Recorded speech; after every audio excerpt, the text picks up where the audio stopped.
વિદ્યાર્થી મિત્રો, આજે આપણે 11મા સ્ટાન્ડર્ડના પાઠ્યપુસ્તકનો સ્ટડી કરવાના છીએ. ટેક્સ્ટબુકની અંદર આપણે અગાઉ યુનિટ 1 અને 2 કમ્પ્લીટ કરેલા હતા. આ બંને યુનિટના 5 રીડ તમારી સામે છે. આજે આ ત્રીજા યુનિટની ચર્ચા કરીએ. એમાં પ્રથમ રીડ છે, the first read is the females for forestry. Females એટલે સ્ત્રીઓ, ફિમેલનું પ્લુરલ છે, એસ કે એસ લાગી નામ છે, સિંગ્યુલરમાંથી પ્લુરલ બને છે. ફોર એટલે માટે, ફોરને પ્રિપોઝિશન કહેવાશે અને બહુવચન જાતિવાચક નામ કહેવાશે. ફોરેસ્ટ્રી એ નામ છે, સંજ્ઞાવાચક નામ છે. ફોરેસ્ટ્રી એટલે વન રક્ષણ માટે, વનના સંવર્ધન માટે, જંગલો માટે, જંગલોના નવીનીકરણ માટે, જંગલોના સાચવણી માટે મહિલાઓ, વનના માવજત કરવા માટે, જંગલોની માવજત કરવા માટે મહિલાઓ, એટલે ફિમેલ્સ ફોર ફોરેસ્ટ્રી.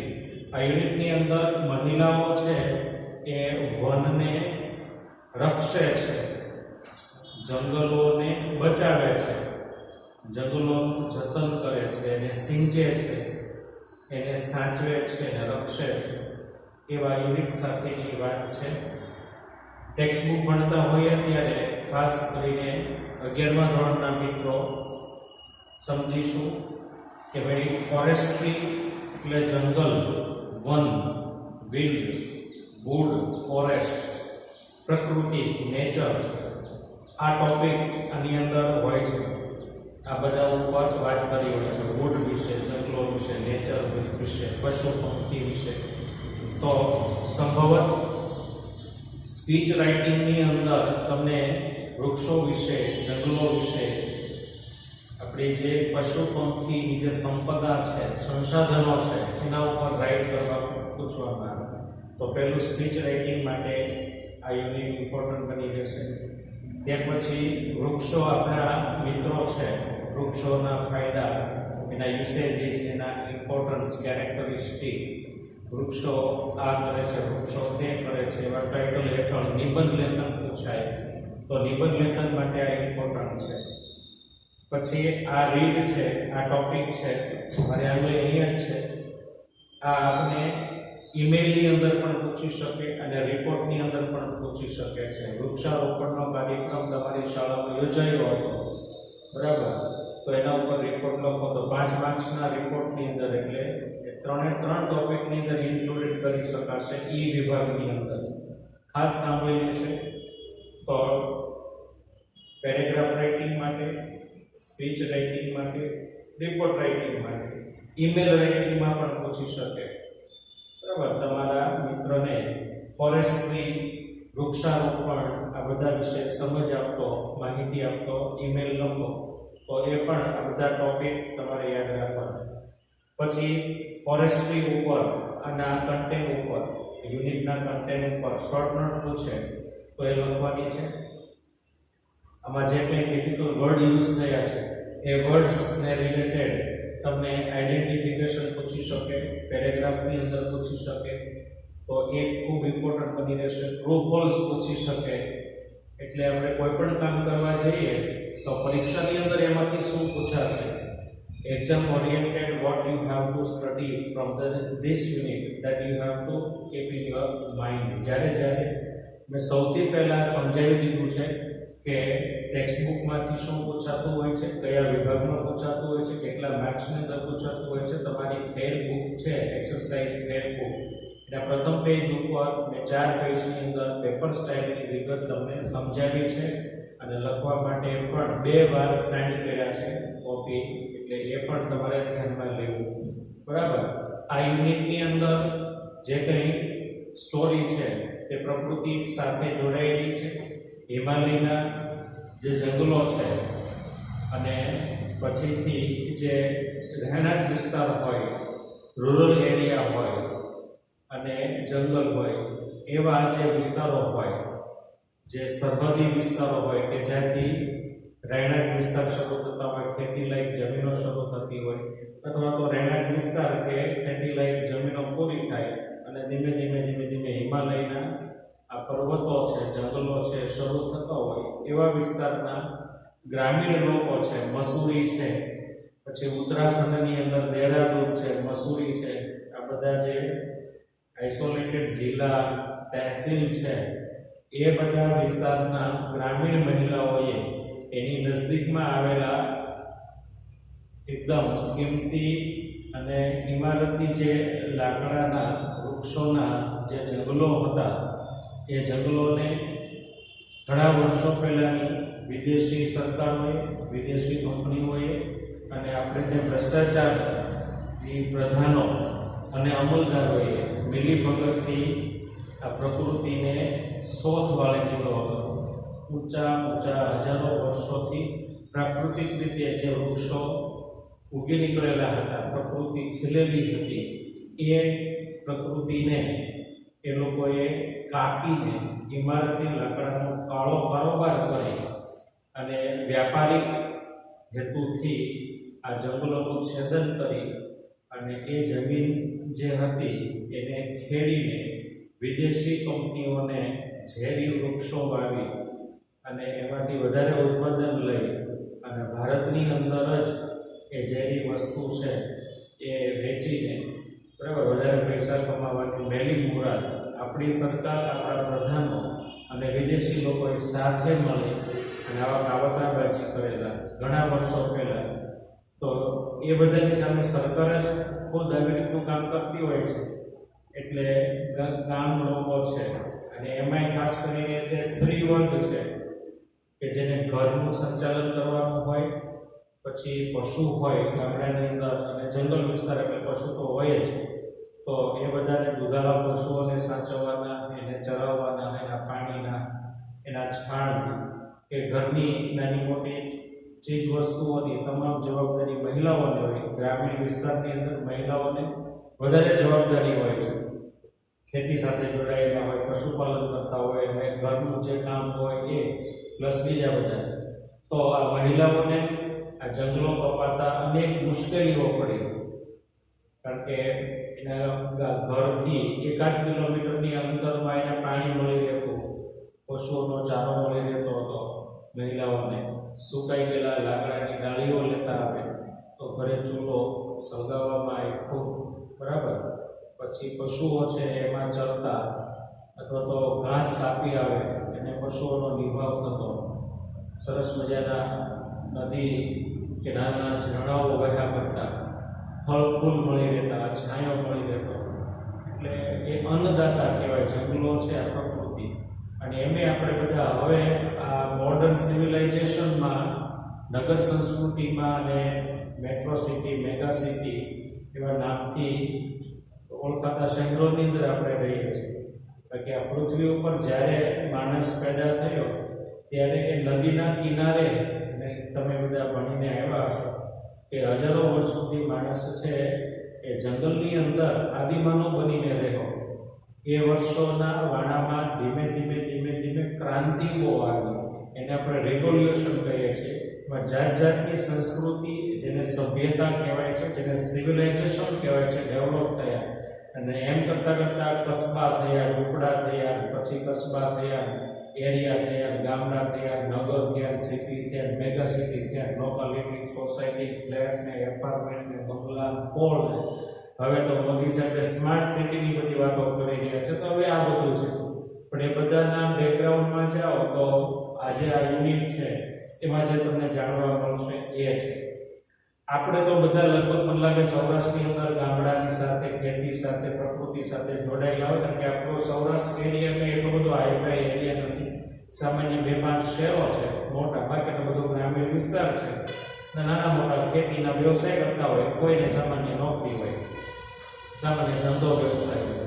પણ જે મોટા શહેરો છે, મેગા સિટી છે, અને એની અંદર જે બાળકો ભણતા હોય છે એને આ પ્રકૃતિનો કે આવા ગ્રામ્ય જનજીવનનો સમજ કે ખ્યાલ કે ખબર હોતી નથી.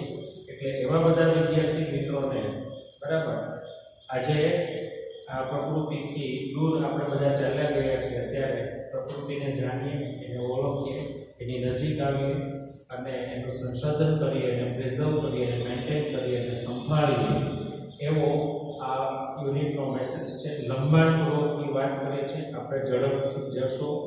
મુખ્ય વાત છે કે મસૂરી, દહેરાદૂન આ બધા જે ઇલાકા છે એની મહિલાઓએ આવી રીતે કપાઈ જતા વૃક્ષોને એને બચાવ્યા છે અને એમાં ઘણી બધી નાની નાની મેટર આવે છે, એને આપણે સમજીશું, યાદ કરીશું. અને મેં પહેલાં જે વાત કરી કે પરીક્ષા લક્ષ્ય પણ ધ્યાનમાં રાખીશું. વિશેષ કોઈ સ્ટોરી નથી, પણ આ રીતે તમને કન્સેપ્ટ ક્લિયર થવો જોઈએ કે એમાં જંગલોની વાત કરવાની છે. જંગલોને બચાવવા માટે મહિલાઓએ જે જવાબદારીઓ ઉચકી હતી એની આ યુનિટની અંદર ચર્ચા કરી છે. હવે વોકેબ્યુલરી નિયરેસ્ટ મિનિંગ માટે અને બીજા ટાઈપની જે વોકેબ્યુલરી પૂછાવાની છે પેરેગ્રાફ વાળી, એ વોકેબ્યુલરી માટે શબ્દ ભંડોળ આપણો પાયાનો છે. આપણે આગળના વિડીયોમાં જોતા હતા કે ભાઈ કમ્પ્લીશન ઓફ સેન્ટેન્સ મિત્રો કરવું હતું તો એક ક્લોઝ બનાવવાનો હતો ને એમાં શબ્દોની જરૂર પડતી હતી. તો જે મિત્રોએ ટ્રાય કર્યું છે અને તરત જ મુશ્કેલી પડતી હતી ભાઈ કયો શબ્દ મૂકો, મારે લખવું શું, આપણે પેન ઉપાડીએ એટલે તરત જ લખવું શું, એ પ્રશ્ન હોય છે. આટલી આપણી નબળાઈ છે, આપણે જાણીએ છીએ, ખબર છે, છતાંય જે પાયાનું કામ છે ભાઈ તમારે શબ્દ ભંડોળ તૈયાર કરવું પડશે. તમારી પાસે શબ્દ ભંડોળ હશે અને કલ્પના કરવાની તાકાત હશે તો તમે ગુજરાતીમાં વિચાર કરો છો એ વિચારને અંગ્રેજીમાં લખી શકશો. પહેલાં તો શબ્દ ભંડોળ આવે, પછી તમને એક વાક્યની રચના કરતા ક્રિયાપદ કર્મ એક્ટિવ પેસિવ એ યાદ કરવાનું. પણ તમારી પાસે પહેલાં મસાલો તો હોવો જ હશે. એટલે શબ્દ ભંડોળ બહુ પાવરફુલ છે. આપણે પાઠ્યપુસ્તક ભણતા હોય ત્યારે શબ્દ ભંડોળ પણ તૈયાર કરવાનું છે, ભાષાની સજ્જતા પણ તૈયાર કરવાની છે અને જનરલ નોલેજ પણ સતત ભાષા રિલેટેડ તમારે લેતું રહેવાનું છે. માત્ર સ્ટોરી સાંભળીને અત્યાર સુધી જે બેસી ગયા છો 10 ધોરણ સુધી અને હવે જે પ્રશ્નો આવે છે એ પ્રશ્નો પછી પણ આવવાના છે. આગળ જો ભણશો તો અને નોકરી વ્યવસાયમાં જશો, ભણ્યા વગર તો નોકરી વ્યવસાયમાં મુશ્કેલી પડશે. એટલે ખૂબ સરસ લેંગ્વેજ છે અને ભણવી પડે એમ જ છે. માટે શબ્દ ભંડોળ થોડો સમજાય આ યુનિટનો, એનો આપણે પ્રયત્ન કરીએ. ફોડર શબ્દ છે એટલે નિરણ. આ નિરણ શબ્દમાં બધાને ખબર પડે, બરાબર, પશુઓ માટેનું નિરણ હોય, ઘાસ હોય. પછી ડંગ એટલે એ પણ સમજ પડે, આમાં કંઈ મારે સમજાવવું ન પડે. પછી ક્રોપલેન્ડ, ક્રોપ એટલે પાક થાય ને લેન્ડ એટલે જમીન, બરાબર, જ્યાં પાક ઉગતો હોય એવી જમીન. ડોમેસ્ટિક શબ્દ મારે સમજાવવો જ ન પડે. 11મા ધોરણમાં નેટ ઇન્ટરનેટ વાપરતા છોકરાને ડોમેસ્ટિક શબ્દની ખબર પડે. એડિબલ શબ્દ છે, આ પણ ખબર પડવી જોઈએ, છતાંય સામે છે. અમુક વસ્તુ કેવી જ ન પડે અત્યારે કોમન સેન્સ હોય, બરાબર. લેશ, લેશ એટલે ચાબુક મારવો, ફટકો મારવો એવો મતલબ થાય. અહીંયા ધોવાઈ જવાના સંદર્ભમાં છે. વરસાદ પડે છે પર્વતીય પ્રદેશોમાં, જમીનનું ધોવાણ થાય છે. સ્લોપ એટલે ઢોળાવ થશે. પછી એક્સપ્લોઇટ છે, બરાબર. એક્સપ્લોઇટ એટલે કોઈ વસ્તુને દૂર કરી દેવી, હટાવી દેવી. અને એમાં અહીંયા લખ્યું છે કે સ્વાર્થ રાખીને, સરકાર સ્વાર્થ રાખીને જંગલોનું એક્સપ્લોઇટેશન કરાવતી હતી. ટિમ્બર એટલે ઇમારતી લાગુ થશે. કલ્ટિવેશન એટલે વાવણી થાય, ખેડાણ થાય, ખેતી થાય. કોન્ટ્રાડિક્શન એટલે વિરોધાભાસ થાય. આપણે અમારા શબ્દ શીખ્યા છે મિત્રો, કોન્ટ્રાસ્ટ ઉપરથી કોન્ટ્રાડિક્શન. પછી રેઝિસ્ટન્સ, રેઝિસ્ટન્સ પાવરની આપણે વાત કરીએ છીએ ને, હર્ડ ઇમ્યુનિટી. તો રેઝિસ્ટન્સ એટલે પ્રતિકાર કરવો. ગાંધીજીએ અંગ્રેજ સલ્તનત સામે રેઝિસ્ટન્સ કર્યા હતા, તો એ પણ યાદ રાખજો. રેઝિસ્ટન્સ પાવર પણ કહેવાય છે. ઓપ્ટેન એટલે ગેટ કરવું, મેળવવું છે. પછી આપણે શબ્દની વાત કરીએ છીએ તો શબ્દ નામ રૂપે હોય છે, શબ્દ વિશેષણ હોય છે, શબ્દ ક્રિયાપદ હોય છે. આ પણ તમારે યાદ રાખવું પડે. આનો આ શબ્દ છે, આ નાઉન છે, હવે એનું એડજેક્ટિવ બનાવી શકાય, એનું એડવર્બ બનાવી શકાય, એનું વર્બ બનાવી શકાય, એનું વિરોધાર્થી બનાવી શકાય. શબ્દના ડિફરન્ટ રૂપ હોય છે જે તમારું નોલેજ છે જિંદગી આખી લેતા રહેવાનું હોય છે. શબ્દ ભંડોળ છે દરેક પર્સને પ્રિપેર કરતા રહેવા પડશે, કારણ કે ગ્લોબલ લેંગ્વેજ છે તો અલગ અલગ રાષ્ટ્રોની ભાષાઓમાંથી બરાબર શબ્દો છે અંગ્રેજી લેંગ્વેજની અંદર ઇન્ક્લુડ થતા હોય છે, તો ઇંગ્લિશની અંદર કોઈ દિવસ શબ્દો છે એ પૂરા થતા નથી. એટલે આપણે જો એમાં આગળ વધવું હોય તો આપણા લેવલથી જેટલું થાય એટલું વર્ક કરવું જોઈએ. જેટલું કરશો એટલું તમને અનુકૂળ આવશે કામ કરવામાં, ઇન્ટરેક્શનમાં અને ફર્ધર સ્ટડીમાં અને પછી જોબ વ્યવસાયની અંદર. ઓપ્રેસિવ એટલે દમનકારી, દબાણ આપે એને ઓપ્રેસિવ કહેવામાં. એક્યુટ શબ્દ છે ગંભીર છે. ડિગ્રેડ છે અહીંયા લખ્યું છે ધોવાણથી નાશ થઈ ગયો હોય.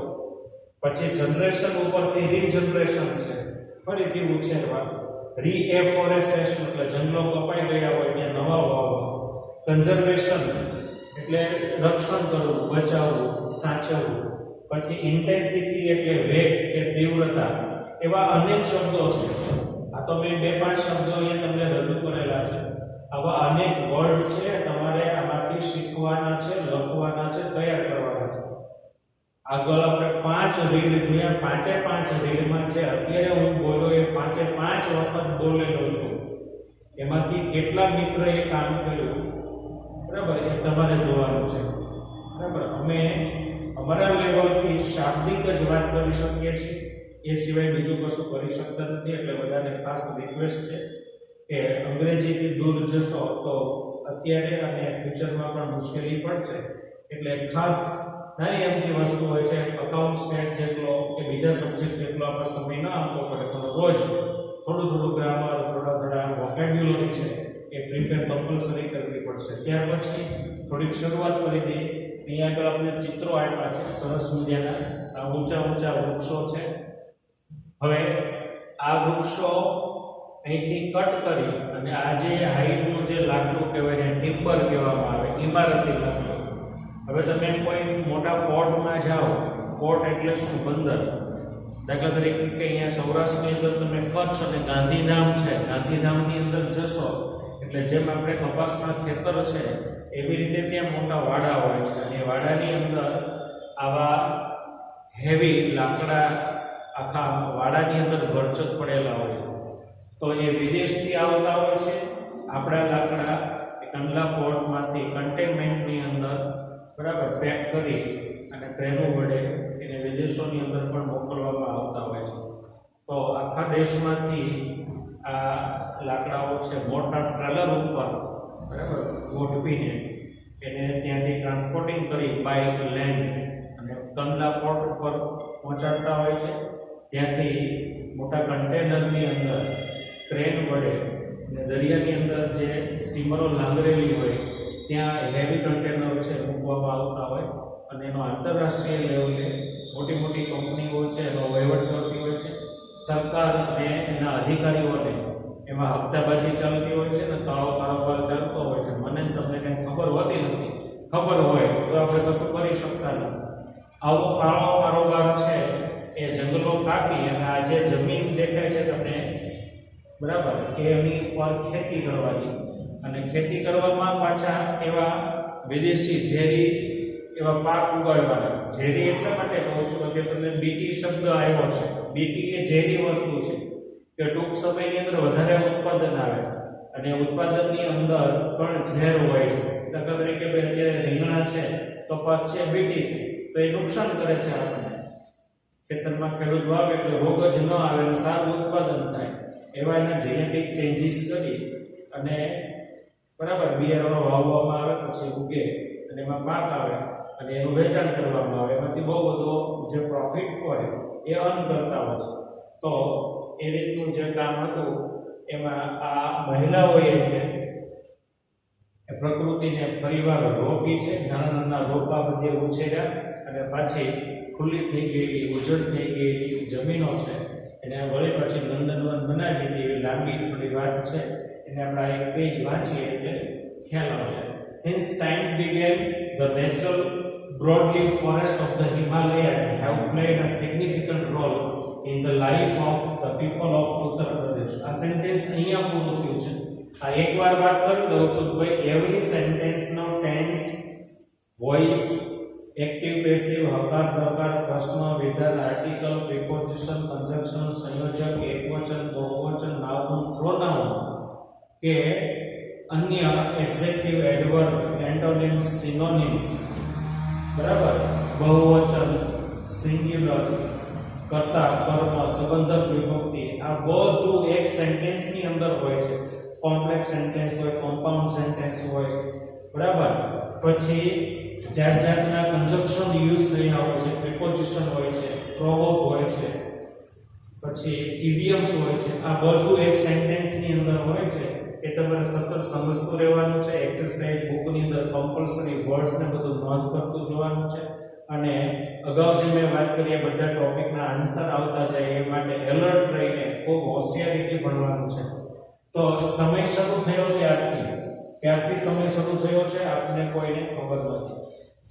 જ્યારથી સમય શરૂ થયો એની વચ્ચે એક પણ વાત નાખી કે ભાઈ આદિમાનવ એટલે હજારો લાખો વર્ષ પહેલાની આપણે વાત કરી. તો જ્યારથી સમયની ગણતરી શરૂ થઈ વિક્રમ સંવત, અને ઇંગ્લિશમાં જોઈએ તો આપણે ઈસવીસન કહીએ છીએ, એના પહેલા કેટલા વર્ષો જતા રહ્યા છે કેમ ખબર? આપણે ત્યાં 4 યુગ કહેવાય છે, દ્વાપર ને ત્રેતા યુગ ને સતયુગ ને હવે આ કલયુગ. તો એક એક સતયુગની અંદર કરોડો અબજો વર્ષ વીત્યા. કળયુગના પણ કેટલા બધા વર્ષો છે અને કેટલા વર્ષથી ચાલી રહ્યો છે. આવું તમે ભગવદ્ ગીતાની અંદર કથા વાર્તા સાંભળતા હોય ત્યારે ખબર હોય. એક એક યુગના કરોડો અબજો વર્ષો હતા. તો એ બધા વર્ષો પૂરા થઈ ગયા. હવે કલયુગ છેલ્લામાં છેલ્લો આ યુગ ચાલી રહ્યો છે. તો તમે વિચાર કરી શકો કે આપણે આંકડો જ ન કરી શકીએ એટલા બધા સમયથી આ બધું ભયાનક છે. ત્યારથી કે છે નેચરલી બ્રોડ લીવ્ડ ફોરેસ્ટ. નેચરલી એટલે પ્રાકૃતિક રીતે હિમાલયની અંદર આવા જંગલો આવેલા છે. કુદરતે આપે વાયવા નથી, યાદ રાખજો. હજારો અબજો વર્ષથી હિમાલય પર્વત અડીખમ છે અને એના પેટાળોમાં, એના ઢોળાવોમાં, એના જે ફ્લેટ એરિયા છે એની અંદર નેચરલી મોટા બ્રોડ લીવ વાળા વૃક્ષો છે એ ઉગી નીકળેલા છે. અને એ વૃક્ષોએ હિમાલયની અંદર પ્રાકૃતિક રીતે હજારો વર્ષથી ઉગી નીકળેલા, પ્રાકૃતિક રીતે વારંવાર બોલું છું, ઉગી નીકળેલા વૃક્ષોએ ઉત્તર પ્રદેશ અને ઉત્તર પ્રદેશની આસપાસના જંગલીય અને પર્વતીય વિસ્તારોની જે પ્રજા છે એના જીવનમાં ઇમ્પોર્ટન્ટ રોલ અદા કરેલો છે. એ બધી જ પહેલા વાત કરી કે જંગલના કિનારે વસતા જે ગામો છે, પીપલ છે, એ બધાની ઇકોનોમી છે એ જંગલ સાથે જોડાયેલી હોય. તો ત્યાં લોકો વર્ષોથી રહે છે. એ બધાની ઇકોનોમીમાં આ જંગલોનો બહુ મોટો રોલ છે. Okay, in fact the forests are the foundation of the whole economy of the hill village. hill એટલે પર્વતીય જે ગામડાઓ છે, આ બહુવચન છે, એ બધા જ ગામડાઓની ઇકોનોમીનો, હોલ એટલે સમગ્ર, ઇકોનોમી એટલે અર્થતંત્રનો આ જંગલો છે ફાઉન્ડેશન છે. ફાઉન્ડેશન એટલે પાયો. ઇનફેક્ટ એટલે વાસ્તવમાં, હકીકતમાં. આ ઉત્તર પ્રદેશ તો ખબર છે ને, યોગીજીને તો ઓળખો છો ને, બરાબર ને? યોગી આદિત્યનાથને 5મી ઓગસ્ટે ત્યાં શું છે? કોમન સેન્સ છે ને. 5મી ઓગસ્ટે રામ ભગવાનનું ભવ્ય અયોધ્યાની અંદર મંદિર બનવાનું છે અને જબરજસ્ત આખા દેશની અંદર ઉજવણી કરવાની છે. ઘણા વર્ષોથી આપણે જે બીજા ધર્મ સાથેનો જે ઇશ્યુ હતો એને આ સરકારે સોલ્વ કર્યો છે, કેન્દ્ર સરકારે. અને ત્યાં ભગવાન રામનું ભવ્ય રામ મંદિર બનવા જઈ રહ્યું છે. એની શિલાન્યાસ વિધિનું જબરજસ્ત એક વિધિ બનવાનો છે. તો કોરોનાના હિસાબે બધું મેન્ટેન થશે ગાઈડલાઈન, પણ આપણા ઘરેથી પણ આપણે એ કામ કરવાનું છે. એ ઉત્તર પ્રદેશની વાત છે, જ્યાં આપણા બધાના ભગવાન રામલલ્લાનો જ્યાં બર્થ થયો હતો, એ બર્થ ભૂમિ ઉપર ભવ્ય, બરાબર, રામ મંદિર નિર્માણ થશે.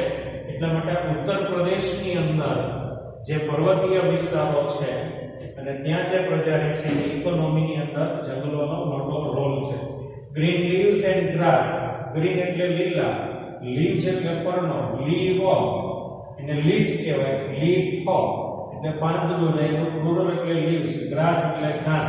દાખલા તરીકે પ્રોવાઇડ ફોડર. ફોડર એટલે નિરણ, ફોડર એટલે ચારો ફોર ધ એનિમલ્સ. ગ્રીન ઘાસ છે, આ બધું ઝીણું ગ્રીન ઘાસ છે, એ ફોડર તરીકે વપરાય છે, એનિમલના ફોડર તરીકે યુઝ થાય છે. પ્રશ્ન તમને આમાંથી પૂછવામાં આવે કોમ્પ્રિહેન્શનમાં.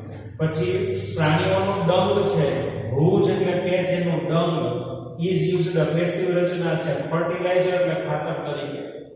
પ્રાણીઓનું જે છાણ છે એ ખેડૂતોના ખેતરોની અંદર ફર્ટિલાઇઝર તરીકે યુઝ થાય છે અને ત્યાં ખેડૂતો ક્રોપ વાવતા હોય છે. પછી ડ્રાય ટ્વિગ્સ, આ જે ડાળીઓ છે, ઝીણી ઝીણી ડાળીઓ છે એ સુકાઈ જાય છે એટલે એને ડ્રાય ટ્વિગ્સ કહેવાય છે.